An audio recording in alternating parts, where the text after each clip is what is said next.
গ্রামের 90% লোক বাড়ির ফাউন্ডেশন করতে গিয়ে মারাত্মক কিছু ভুল করে বসেন, আর তার ফলেই বাড়ি তৈরির কিছুদিন পরেই ফেটে যায় বাড়ির 5 ইঞ্চি 10 ইঞ্চি দেওয়াল। তো আমরা যে সঠিক তথ্যগুলো আপনাদের দেব, এখানে 16 কলমের উপর তৈরি করা হচ্ছে 1890 স্কোয়ার ফিটের 4 রুমের একতলা বাড়ি। কত কেজি রড লাগছে, কিভাবে ফাউন্ডেশন সঠিকভাবে করা হচ্ছে, আর সঠিক কিছু গাইড নিয়েই আজকের এই ভিডিওটি। ওয়েলকাম এভরিওয়ান, আসসালামু আলাইকুম। দর্শক দেখুন, পুটিং কলমটি ওঠানো হয়েছে মাটি লেভেল বরাবর এবং মাটি লেভেল বরাবরই দেওয়া হচ্ছে ইটের সলিং। তো এভাবেই পুটিং কলম মাটি লেভেল বরাবর ঢালাইয়ের পর যদি আপনি এমনভাবে সলিং দেন মাটি লেভেল বরাবর, আর বোরাজি কমপ্লিট করে এই বোরের ভিতরে আপনি একটা করে গুণতার ব্যবহার করে যদি গুটকা ছাড়া বিমের শাটার করে বিমটি 10 বাই 12 ইঞ্চি ঢালাই করেন, তো ফাউন্ডেশনের স্থায়িত্ব অনেকটাই বেড়ে যায়।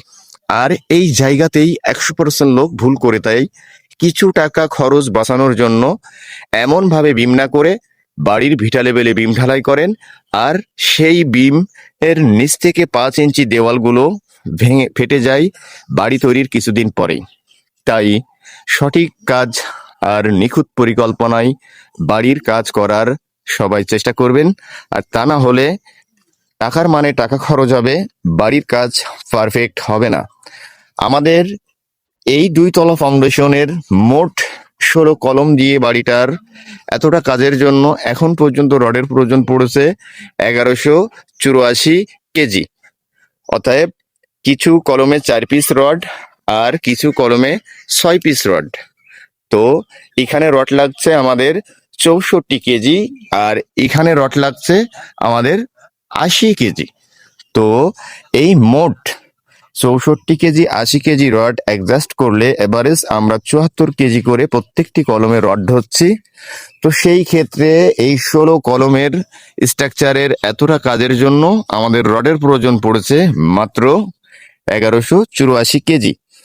আর বেজের সাইজ আমরা রাখছি মাত্র 4.5 ফিট বাই 4.5 ফিট কাঠের শাটার করে বেসটি ঢালাই দেওয়া হয়েছে 14 ইঞ্চি।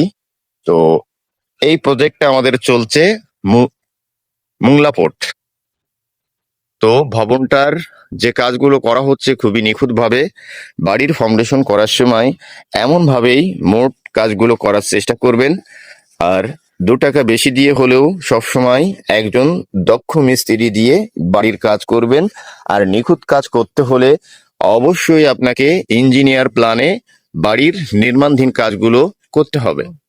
তো আমরা এখানে বিম ঢালাইয়ের প্রস্তুতি নিচ্ছি। এখানে আরো যে বিষয়গুলো আছে, প্রত্যেকটা সলিং যখন আপনি বসাবেন অবশ্যই প্রত্যেকটা ইটে 1 ইঞ্চি করে গ্যাপ রাখতে হবে।